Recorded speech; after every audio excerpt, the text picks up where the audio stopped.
So you see, you have built-in corruption. We're all chiseling off each other, and you can't expect decency and that sort of thing. And feeling that, they don't know who to elect. They think in terms of a democracy, which is not possible in a monetary-based economy. If you have more money to advertise your position, the position you desire in government, that isn't a democracy. It serves those in positions of differential advantage. So it's always a dictatorship of the elitists, the financially wealthy.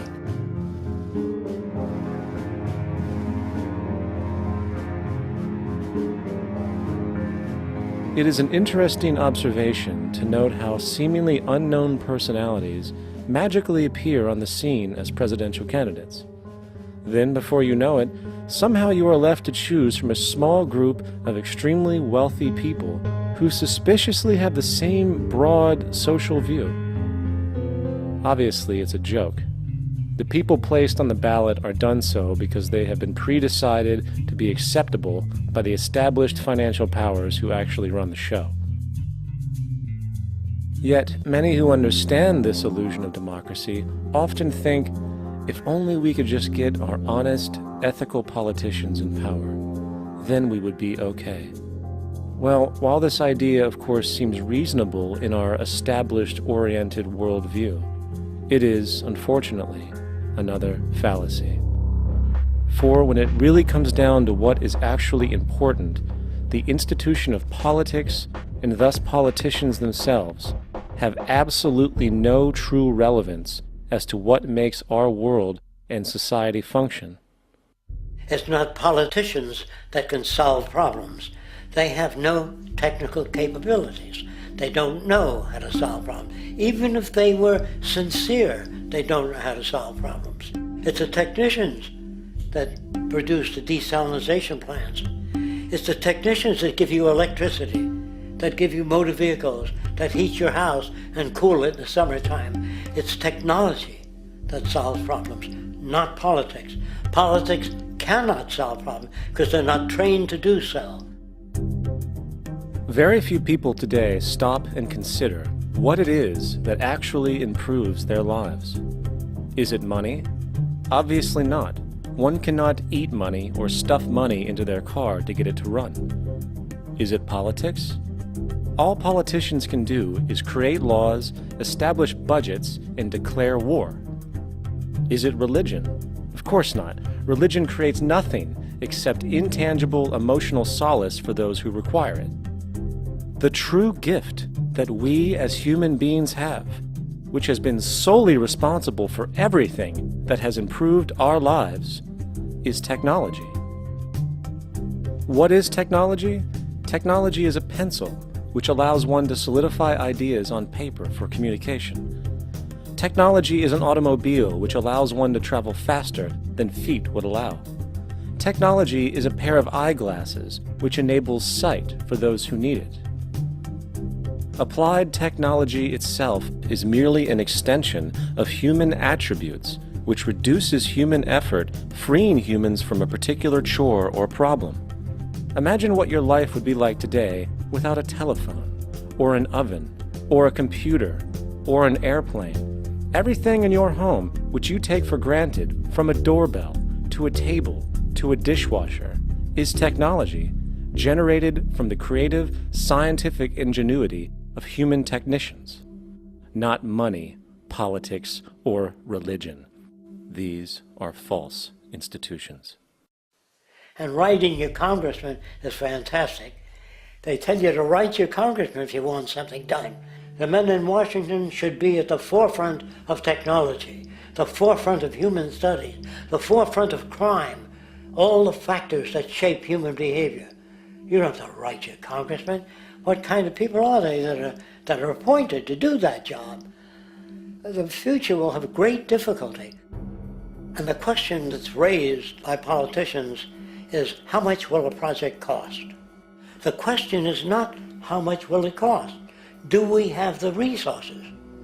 And we have the resources today to house everyone, build hospitals all over the world, build schools all over the world, the finest equipment and labs for teaching and doing medical research. So you see, we have all that, but we're in a monetary system. And in the monetary system, there's profit.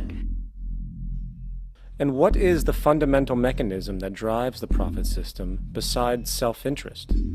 What is it exactly that maintains that competitive edge at its core? Is it high efficiency and sustainability? No, that isn't part of their design. Nothing produced in our profit-based society is even remotely sustainable or efficient.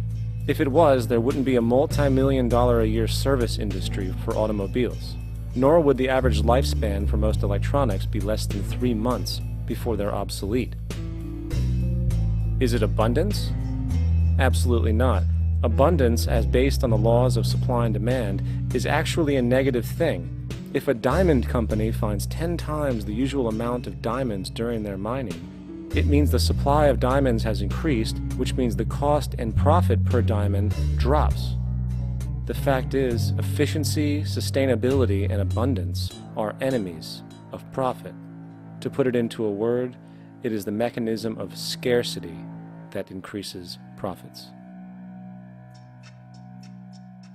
What is scarcity? Based on keeping products valuable. Slowing up production on oil raises the price. Maintaining scarcity of diamonds keeps the price high.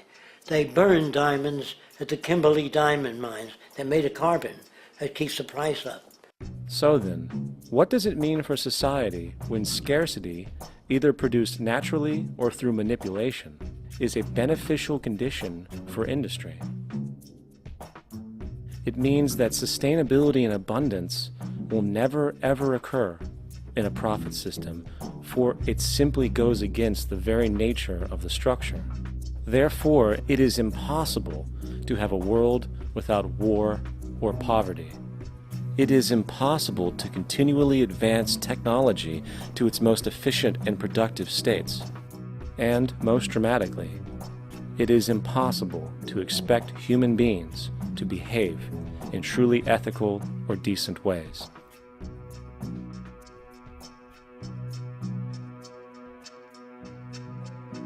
People use the word instinct because they can't account for the behavior.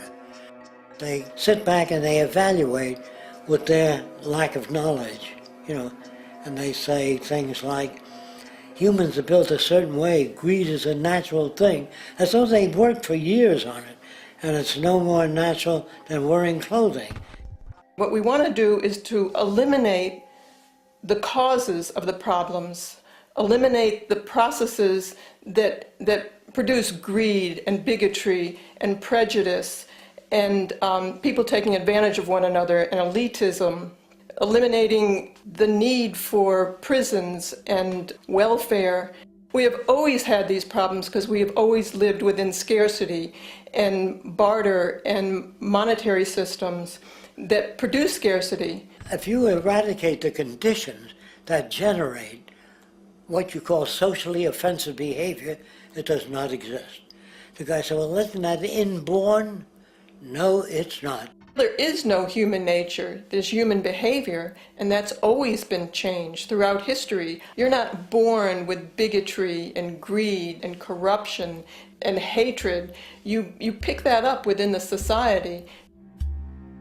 War, poverty, corruption, hunger, misery, human suffering will not change in a monetary system. That is, there'll be very little significant change.